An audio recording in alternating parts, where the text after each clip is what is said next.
सोबत यायचंय त्यांनी माझ्या सोबतच यावं, ज्यांना दुसऱ्या बाजूला जायचंय त्यांनी तिकडे जावं, माझ्या बाजूने म्हणजे काय हुकुमशाही आहे का, असा सवाल अजित पवारांनी केला। तसंच माझ्या मतदारांशी मी काय बोलावं, तो माझा अधिकार आहे असं त्यांनी खडसावलं। महायुतीचे पंतप्रधान पदाचे उमेदवार नरेंद्र मोदी आहेत आणि त्यांच्या विरोधात कोण उमेदवार आहे असा सवाल उपमुख्यमंत्री अजित पवारांनी केला।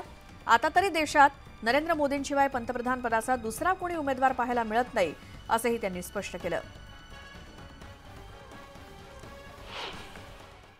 ज्यांना माझ्याबरोबर यायचंय त्यांनी माझ्याबरोबरच या, ज्यांना दुसऱ्या बाजूने जायचंय तर त्यांनी दुसऱ्या बाजूने, माझ्या काय मी काय हुकुमशाही आहे का माझ्या बाजूने, ज्यांना यायचं असेल त्यांनी मग माझी बाजू घेतली तर दुटप्पी भूमिका घेऊ नका असं म्हटलं। मेहरबानी करा, खरं जे बोलतो तेच सांगा। निवडणुका जवळ आल्यात त्यामुळे एक एक पदयात्रा, कुणाला संघर्ष यात्रा सुचते, चालायचंच, लोकशाही आहे असं म्हणत अजित पवारांनी रोहित पवारांना टोला लगावला।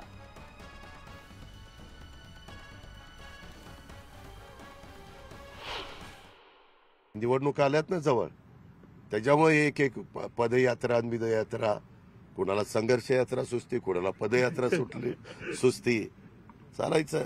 लोकशाही आहे, लोकशाहीमध्ये प्रत्येकाला आपली आपली भूमिका मांडण्याचा अधिकार आहे। पदयात्रा काढा, मी पण सगळ्यात साही तालुक्यामध्ये सांगतो की काय कशा पद्धतीनं यांची भूमिका होती आणि तुम्ही गेल्या 5 वर्षात कितीदा त्यांना आपापल्या मतदारसंघामध्ये पाहिलंय।